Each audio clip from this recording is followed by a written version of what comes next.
주 예수님의 이름으로 기도하옵나이다. 아멘. 지난주 금요일 이제 불과 3일밖에 안 됐는데 여러분 뭐 다 아시잖아요.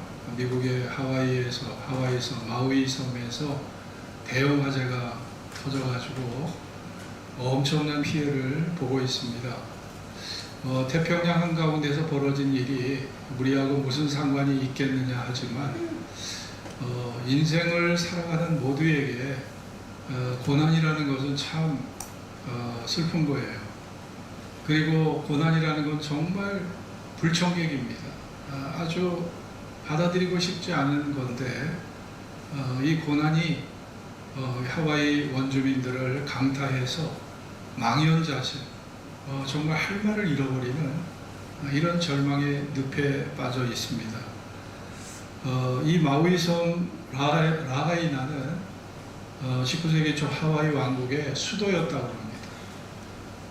너무나 아름답기 때문에 그것을 수도로 그렇게 정하고 살았던 건데 도시의 건물의 80%가 사라졌더라고요. 이게 말이 80%지 삶의 터전이 다 사라진 거고 30년, 50년 동안 다져왔던 모든 재산이 그냥 다 0이 된 거예요. 0이. 그러니까 은행에서 빌린 융자가 남고 재산 가치가 다 0으로 돼버린 0으로. 그러니까 1692채가 전소가 됐더라고요. 뭐 거기 보면 뭐 법원 빌딩도 다 날아가고 해안가에 있는 건물들이 다 날아갔어요. 다 재가 돼버렸고, 그리고 이재민이 4,500명이 이재민이 발생했어요. 자, 이 사람들은 그야말로 이제 길바닥에 앉을 그런 상황이고 돌아가려고 해도 돌아갈 집이 없는 거예요. 야, 이거 정말 엄청난 거죠. 정말 80명이 이미 죽은 시신이 발견됐고 실종자가 1,100명입니다. 그 앞으로 실종자는 대부분 다 화재로 다 죽었을 거예요. 그러면 이번 화재로요 거의 1,100명, 1,180명이 죽은 거예요. 엄청난 피해가 온 거죠. 여러분, 산불 원인은 기후 변화로 인한 가뭄과 그리고 태풍으로 인한 강풍이 지목을 받았습니다. 허리케인의 도라 허리케인이라는 그 태풍이 불어와서 시속 130km로 바람이 부니까 감당할 수가 없는 거예요. 그래서 정말 한 소녀는 불길을 피해서 도망갈 데가 없으니까 바다로 뛰어들었는데 다행히 거기에 방파제 뒤로 몸을 피해서 뛰어들었는데 철제 시설물을 붙잡고 7시간을 버텼다고 해요. 그래서 살아남았는데 옆에 있던 그 소녀 친구는 걔는 익사해서 죽어버렸더라고요. 여러분, 이런 비극적인 일들이 지금 태평양 한가운데 그런 화산섬 하와이에서 벌어지는 일입니다. 하와이는요, 대한민국 신혼부부의 바로 신혼여행 1순위가 하와이입니다. 다 하와이 가요. 옛날에 저희 시대만 해도, 우리 시대만 해도 온양온천이었어요. 온양온천에 가서 3박 4일 온양온천 가고, 저는 그래도 조금 나은 편이에요. 저는 설악산을 갔습니다. 그래서 저는 설악산 간 거를 자랑하고 다녔거든요. 우리 친구들이 대부분 다 온양온천인데 저는 온양온천 딱지를 떼고 저희 집사람과 설악산을 갔어요. 그래서 그때 시설이라는 게 설악산을 갔는데 지금의 여관 수준밖에 안 돼요. 얼마나 시설이 낙후한지. 그런데 신혼여행이라는 것 때문에 모든 게 다 행복했어요. 모든 게 다 아름답고. 그런데 지금은요, 이제 제주도도 시시해. 지금은 하와이, 이러잖아요. 그리고 하와이나, 타히티나, 유럽이나. 제 친구 아들은요, 신혼여행을 유럽 한 달 여행을 갔어요. 우리 신현주 목사 아들은요, 유럽 한 달 여행을 가서 허니문 베이비를 그렇게 잉태해서 왔어요. 한 달 동안. 야, 그러니 우리 시대에 비하면 얼마나 호화로운지 몰라요. 그런데 여러분, 우리가 이 세상의 지상 낙원이라고 불리는 하와이 아닙니까? 정말 신혼여행 1순위 하와이가 하루아침에 이렇게 불바다로 변하고 생지옥으로 변해서 이렇게 변하는 것을 보면서 참 마음이 정말 안타깝더라고요. 야, 도대체 인간이 사는 게 도대체 뭔가? 우리가 누리는 행복이라는 게 도대체 뭔가? 삶이 이렇게 가변적이고 이렇게 불확실하다고 한다면 우리가 지금 누리는 행복과 우리가 지금 누리는 풍요가 하루아침에 잿더미가 되고 불바다가 된다면 야, 과연 우리의 미래가 있을까 하는 이런 착잡한 마음을 지워버릴 수가 없었습니다. 이 마우이 섬에는 우리 대한민국 교민이 500명이 거주를 하는데 그 중에 한 가정을 보면 이분은 이현희 씨라는 사람인데 30년 동안 기업을 일궈서 30년 동안 장사를 해왔는데 아메리카 드림을 꿈꾸면서 하와이 마우이 섬에서 터를 잡고 30년을 장사해서 이제 집을 겨우 마련하고 이제 사업체를 이제 안정되게 이끄는데 이게 다 타버린 거예요. 집도 타버리고 그리고 상점도 다 타버린 거예요. 하루아침에 그냥 다 알거지가 됐더라고요. 알거지가. 그런 사람이 4,500명이에요. 네? 1,692채가 다 소진이 돼버린 거예요. 여러분, 세탁소, 옷가게 뭐 이런 것들이 다 타버렸어요. 한국이 경영하는 게요. 자, 그런 여러분, 어떤 사람들은 여행을 왔는데 결혼 10주년 기념여행으로 장모님 모시고 장인어른 모시고 여행 갔다가 여행 가방 다 불에 타버리고 여권도 다 불에 타버리고 임시 대피소로 피해가지고 거기에서 잠자리를 청해야 되는 그런 여행객도 있더라고요. 그러니 여러분 보세요. 우리가 살아가는 것은요, 뭔가 예측이 가능하기 때문에 우리가 안정감을 가지고 사는 거예요. 그런데 인생의 이런 삶이라는 것이 예측이 안 된다는 거예요. 이게 우리를 가장 절망스럽게 하는 겁니다. 예측이 안 된다는 거예요. 아니, 그렇게 안정되게 행복하게 살았는데 하루아침에 이게 다 생지옥이 돼버린 거 아니에요? 마우이 섬의 80%가 이미 다 잿더미가 돼버린 거고, 기상예보업체 아큐웨더라고 하는 곳에서 피해액을 최소 100억 달러, 최소 100억 달러, 13조 2천억 원의 피해를 봤다고 그렇게 지금 통계를 내고 있습니다. 여러분, 이번 사건의 교훈을 여러분 어떻게 보고 계신가요? 태평양 한바다 한가운데 하와이에서 벌어진 일이 나와 무슨 상관이 있냐, 이렇게 볼 수도 있어요. 그러나 그들이 삶을 살아가는 삶의 질서나 우리가 살아가는 삶의 질서나 동일한 겁니다. 인간이기 때문에 동일한 거예요. 우리에게도요, 어떤 자연재해가 밀어닥칠지 몰라요. 어떤 죽음의 공포가 몰아닥칠지 모르는 거예요. 이 삶의 질서가 동일하다는 것은 우리가 부정할 수가 없는 겁니다. 저는 이번 사건의 교훈을 어떻게 해석을 했냐면, 이 땅에 영구한 집은 없다는 거예요. 영구한 도성이 없다는 겁니다. 내가 1200평 대지에다가 300평 규모의 집을 짓고 안정되게 산다고 해도 이것이 하루아침에 다 잿더미가 될 수 있는 것, 이것이 예측 불허한 이 땅의 삶의 그러한 함정이라는 겁니다. 그래서 우리는 항상 떠날 준비를 해야 되는 겁니다. 내가 아직 젊으니까, 아직 나는 나이가 있으니까 아직 더 살 수 있겠다는 생각을 하지만, 여러분, 우리는 매일매일이 삶의 위기예요. 항상 떠날 준비를 우리는 해야 되는 것이고, 우리가 이 땅에서 정말 바라고 소망할 수 있는 희망이 뭘까? 그 희망이 돈일까? 집일까? 내 사업일까? 성공일까? 사랑일까? 행복일까?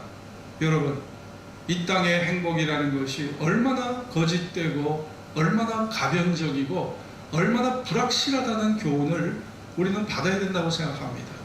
하나님이 주신 영원한 구원의 말씀, 예수 믿는 자에게 주신 영원한 구원의 말씀, 그 말씀을 붙잡고 믿음과 소망과 사랑 속에 사는 것만이 우리가 붙잡을 바로 유일한 소망이라고 저는 믿습니다. 이 소망이 여러분에게도 임하기를 바랍니다. 사람이 어려운 시련과 절망을 겪을 때 사람이 세 가지 태도를 보일 수 있다고 그래요. 하나는 낙심합니다. 절망합니다. 자포자기의 늪에 빠지는 거예요. 너무나 엄청난 시련을 겪으면 사람이 살아갈 자신감을 완전히 한순간에 잃어버립니다. 두 번째는 이제부터는 될 대로 되라는 식으로 이제 막 살아갑니다. 사색하지 않아요. 신경 쓰지 않아요. 깊은 생각하지 않습니다. 어떤 것을 갖다가 유의 깊게 생각을 하지 않아요. 기분대로, 이제 충동대로, 상황대로 적응해서 살아가는 그런 태도를 보일 수가 있는 거예요.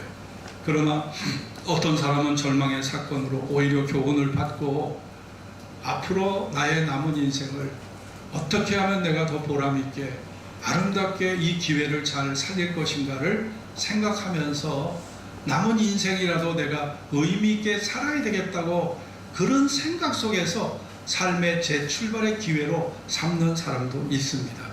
미국 닉슨 대통령의 보좌관이었던 잭 콜슨이라는 사람이 있습니다. 이 잭 콜슨이 척 콜슨입니다. 척 콜슨이라는 사람이 정치인으로서 부패에 연루가 돼서 연방교도소 감옥에 들어가게 됐는데 자신이 감옥 생활을 경험하면서 느낀 체험을 갖다가 본 어게인이라는 책으로 썼습니다. 그 죄수 사이에 자기가 경험한 죄수들의 유형을 보니까 세 가지 유형이 있더라는 거예요.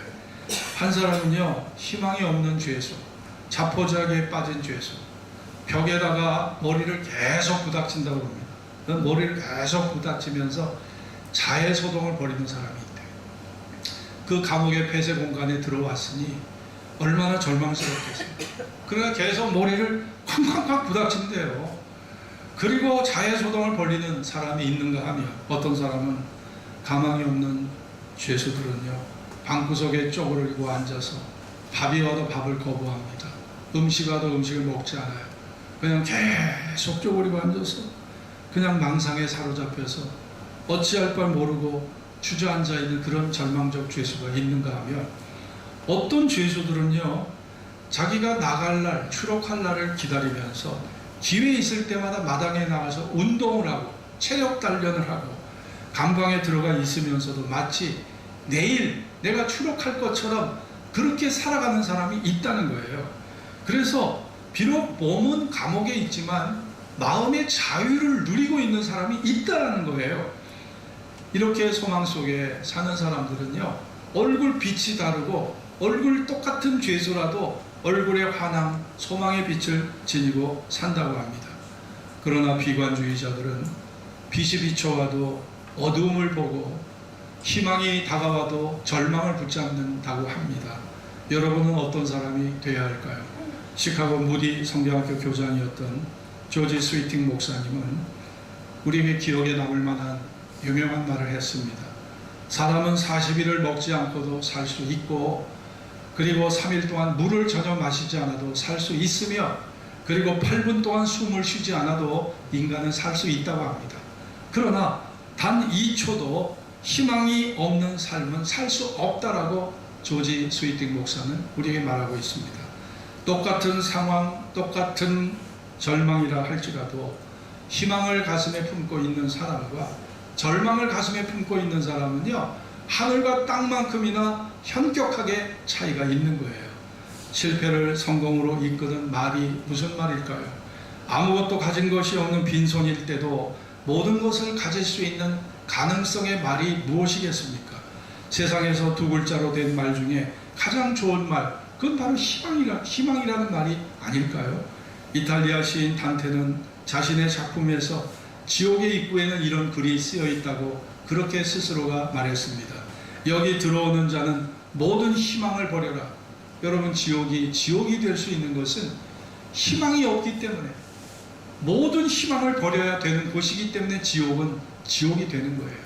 여러분 마음에도, 여러분 마음에서 희망을 잃어버리면 내 마음이 지옥으로 변합니다. 내가 희망을 갖고 있기 때문에 천국을 꿈꾸면서, 행복을 꿈꾸면서, 사랑을 꿈꾸면서 살 수 있는 거예요. 그런데 마음에 희망이 사라지면 마음 자체가 지옥으로 변하는 것입니다. 우리를 천국으로 데려다 주는 말이 어떤 말일까요? 우리가 항상 가슴에 품고 살아가야 되는 말이 어떤 말일까요? 어떤 상황, 어떤 장소, 어떤 시간 속에서도 결코 포기해서 안 되는 말이 어떤 말일까요? 희망이라는 말입니다. 이웃나라 일본의 성자라고 불리우는 한 사람이 있습니다. 가가와 도요 히코라는 사람인데, 이 사람은 빈민운동을 하면서 예수 그리스도의 사랑을 몸소 실천했던 그런 일본에서 가장 존경받는 기독교인이 바로 가가와 도요 히코입니다. 일본에 가봐야 기독교인들이 불과 2%도 채 되질 않아요. 제가 예전에 우리 노회에서 일본의 선교 탐방을 한번 간 적이 있는데, 도쿄에서 1시간 정도 전철을 타고 가야 되는 곳이에요. 거기가 숙소였어요. 교회를 빌려서 이 교회 장의자를 하나씩 다 장의자에서 잠을 잤거든요. 그리고 거기서 교회에서 밥을 해보고, 그 교회가 어떤 교회냐면은 우리나라 양색시들이 있잖아요. 그 양색시들이 일본에 건너와서 일본 공군들하고 눈이 맞아가지고, 그래가지고 거기에서 결혼 생활을 하는 사람, 양색시가 그 교회 교인들이 다 양색시들이에요. 근데 그런 교회에 가서 저희가 3박 4일을 머무면서 그 양색시들 출신 그분들이 해주는 밥을 먹고 3박 4일 여행을 했는데, 그런데 제가 거기에서 느낀 것은 도쿄에서 1시간을 전철을 타고 지나가는데 교회당이 보이질 않는 거예요.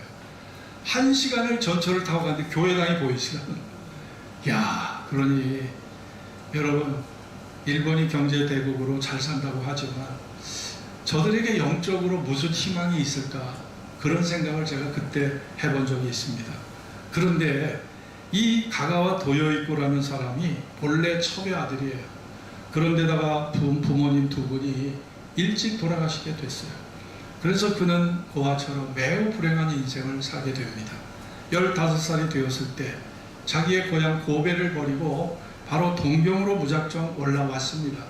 그리고 인쇄소에 가까스로 취업을 했는데 얼마나 환경이 열악하든지 밥도 제대로 얻어먹을 수가 없었고, 영양실조에 걸려서 20대 초반에 폐병에 걸려서 제대로 치료를 받지 못하고 그렇게 죽음의 위기를 겪게 됩니다. 결국 의사로부터 당신은 전혀 희망이 없다라고 하는 사형 선고를 받게 됩니다. 그 소식을 듣고 그가 출석하던 교회 성도들이 이 청년에게 다가왔어요. 왜 다가왔을까요? 고별 예배를 드려주기 위해서. 죽음을 앞둔 가가와 도요 히코에게 고별 예배를 드려주려고 온 겁니다. 그리고 그 성도들이 돌아가고 난 그날 밤에 밤새도록 잠을 이루지 못하고 고민을 했습니다. 그리고 무슨 생각을 했을까요? 야, 내가 가만히 앉아서 찾아오는 죽음을 기다리는 것보다 오히려 목숨을 끊는 것이 더 남자답지 않을까, 이런 생각을 하게 된 겁니다. 그러다가 가가와 도요이코가 예수님을 깊이 생각하게 됐어요. 나는 지금 모든 희망이 사라져서 자살할 생각을 하고 있는데, 만일 예수님이 내 처지라면 예수님은 어떻게 하셨을까라고 생각을 하게 됩니다. 예수님은 이 땅에 섬김을 받으러 오신 분이 아니라 섬기려 오신 분이기 때문에, 예수님이 만일 내 처지가 된다면 예수님은 반드시 섬김의 삶을 사실 것이다. 한 달이 됐든 두 달이 됐든 섬김의 삶을 살아갈 것이라는 생각을 가가와 도요이코가 하게 됩니다. 그런 생각이 들면서 자신의 자살 계획을 바꿉니다. 그리고 마지막 남은 때까지 내가 예수님처럼 남을 섬기다 가야 하겠다는 그런 결심을 하게 돼요. 그래서 모든 것을 정리하고 그 약한 몸으로 빈민굴로 들어갑니다. 그리고 그날 자신의 일기장에 이런 기록을 해놓습니다. 나는 자살을 계획했던 사람이다. 따라서 나는 이미 죽은 목숨이나 다름이 없어. 이제 나는 사선을 넘어서 새로운 삶을 살 것이다. 사선, 죽음의 길을 벗어나서 나는 새로운 삶을 살 것이다. 사선을 넘어서라는 이 말은 훗날 그가 유명한 자서전의 제목으로 사선을 넘어서라는 글을 썼습니다. 그리고 그는 자기의 결심대로 빈민굴로 들어갔어요. 폐병으로 사형 선고를 받은 몸이에요. 누가 자기를 붙잡아줘야 되고 요양을 해줘야 되고 지켜줘야 되는 몸이지만 그 연약한 몸으로 내가 죽는 순간까지 남을 섬기다 가겠다는 결심을 하고 여러분 그 빈민굴에 들어가서 사람들의 발을 씻어줍니다. 옷을 입혀줍니다. 무거운 짐을 들어줍니다. 남의 집에 가서 허드렛 일을 해줘요. 그리고 빨래를 해줘요. 온갖 허드렛 일을 가가와 도요이코를 합니다. 빈민들에게 복음을 전하면서 뜨거운 마음으로 최선을 다해 그들을 지극정성으로 섬겼어요. 그러자 놀랍게도 건강이 회복되는 거예요. 이 가가와 도요이코가 20대 초반에 사형 선고를 받은 사람인데 72세를 살았더라고요. 가가와 도요이코가 50년을 더 사는 거예요. 야, 하나님께서 그에게 은혜를 베푸신 겁니다. 하루는 어떤 술 주정뱅이가 그를 찾아왔어요. 이 알코올 중독자가 찾아와서 그냥 무작정 돈을 달라는 거예요. 용돈 좀 달라는 거예요. 그는 아무런 대꾸도 하지 않고 빈굴에 오시면서 자기가 가진 돈을 내어줬습니다. 돈을 내어주고 술주정뱅이는 알코올 중독자는 그 돈을 가지고 즉시 술집에 가서 술을 다 퍼마시고 와가지고 오히려 돌아와서 가가와 도요이코가 행패를 부리는 거예요. 그 모습을 보던 옆에 있는 사람이 그에게 충고를 합니다. 여보시오, 저런 몹쓸 인간에게 돈을 주는 것은 그를 돕는 게 아니요, 오히려 그를 깊은 죄악의 구렁텅이로 밀어넣는 것인데 왜 당신이 그런 미련한 짓을 하시오? 이런 충고를 들었어요. 그때 가가와 도요이코는 이런 대답을 합니다. 선생님, 저도 한때는 그렇게 생각했습니다. 그러나 저는 예수님을 깊이 생각했습니다.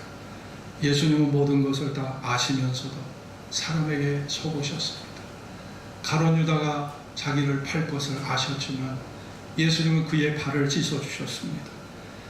베드로가 자신을 3번씩 부인할 것을 아셨지만 예수님은 그를 섬겨주셨고 그의 발도 씻어주셨습니다. 예수님은 모든 것을 다 아시지만 도살장으로 끌려가는 양처럼 모든 것을 하나님께 맡기고 끝없이 사랑해 주셨습니다. 그러나 결과 그 결과로 사람들의 마음속에 비로소 작은 사랑이 싹트도록 그렇게 하셨습니다. 오늘 그는 그와 같은 믿음을 가지고 모든 사람에게 차별 없이 사랑을 나도 실천할 거라고 그렇게 말을 한 것입니다. 하나님께서 이 가가와 도요이코, 우리가 별로 좋아하지 않는 일본 사람들이지만 그 중에 진실하게 주님을 생각하면서 모든 것을 주님이라면 이 순간에 어떻게 하실까? 우리가 정말 예수 믿는 사람들이라면 절망의 순간에, 한탄의 순간에, 우리가 그 위기의 순간에 주님이라면 내 처지라면, 주님이 내 처지라면 어떻게 하실까를 우리가 생각해야 돼요. 주님이라면 이런 상황에서 어떻게 결단하시고 어떤 것을 선택하실까를 우리는 생각해야 됩니다. 하나님께서 가가와 도요이코를 축복해 주셨어요. 예수님의 정신을 가지고 살겠다는, 섬김의 정신을 가지고 살겠다는 그를 축복해 주셔서 20대 초반에 고별 예배를, 장례를 앞두고 이미 드린 사람이지만 72세까지 살고 일본에서 기독교인 중에 가장 존경받는 위대한 인물이 됐던 겁니다. 사랑하는 성도 여러분, 이 세상에는요, 믿음으로 기적을 우리가 이루는 우리가 사람들이 되어야 합니다. 믿음에는 불가능이 없습니다. 히브리 11장에 보면 믿음의 선진들에 대한 이야기가 나옵니다. 믿음으로 아벨은 하나님 보시기에 더 나은 제사를 드렸고, 믿음으로 에녹은 죽음을 보지 않고 하늘에 올라갔고, 믿음으로 노아는 하나님 앞에 방주를 지어 물의 심판을 피하게 하셨고, 믿음으로 아브라함은 자신의 아들 독자를 하나님 앞에 드림으로 죽은 자까지 살리시는 하나님의 능력을 믿고 아들을 드렸다는 거예요. 믿음으로 아벨은, 믿음으로 모세는, 믿음으로 에녹은, 믿음으로 아브라함은, 믿음으로 야곱은. 여러분, 히브리서가 말하는 게 뭘까요? 그 다음의 차례는 누가 될 거냐? 그 다음의 차례는 내가 돼야 된다는 거예요. 그 구약의 성도들이 걸어왔던 그 믿음의 발자취, 이제 내가 믿음의 증인으로서, 내가 믿음의 사람으로서 그 길을 나도 가야 한다는 전제가 그 말씀 속에 숨어 있는 겁니다. 믿음의 선진들처럼 여러분, 우리가 절망에 빠지지 말고 살아가야 합니다. 이 땅에는 영구한 집이 없습니다. 영구한 집이 없어요. 자, 오늘 본문 제목 다시 읽어봅시다. 이 땅에는 시작. 이 땅에는 영구한 집이 없습니다. 여러분, 떠날 준비하고 살아야 돼요. 떠날 준비. 나는 안 떠날 것 같이 살지 맙시다. 우리 60년, 70년, 80년 우리 정치를 지배했던 김영삼, 김대중, 김종필 씨 다 어디 갔나요? 다 어디 갔어요? 그 삼김 이미 다 저 세상 사람 됐잖아요. 예전에는 다 김영삼, 김대중, 김종필 항상 이 정치인 세 분 얘기를 하고 살았는데 그분들 다 사라졌어요. 한경직 목사, 조영기 목사, 오카는 목사, 하용조 목사, 김홍도 목사, 또 우리 김선도 목사 다 사라졌습니다. 다 하나님 나라 가셨어요. 여러분 따라해 봅시다. 다음은 내 차례다. 다음은 내 차례예요. 다음 내 차례입니다. 나는 안 죽을 것 같이 사는 사람보다 어리석은 사람 없어요. 다음은 내 차례라는 걸 기억해야 됩니다. 다음은 내 차례예요. 태평양 바다 한가운데 하와이 섬에 그 엄청난 화재가 어떻게 보면 나와 무슨 상관이 있느냐 생각할 수 있지만 여러분, 그 사건은 우리와 결코 무관하지 않습니다. 이 땅에 영구한 도성, 영구한 집이 없어요. 떠날 준비해야 됩니다. 이 땅의 소망은 소망이 아니에요.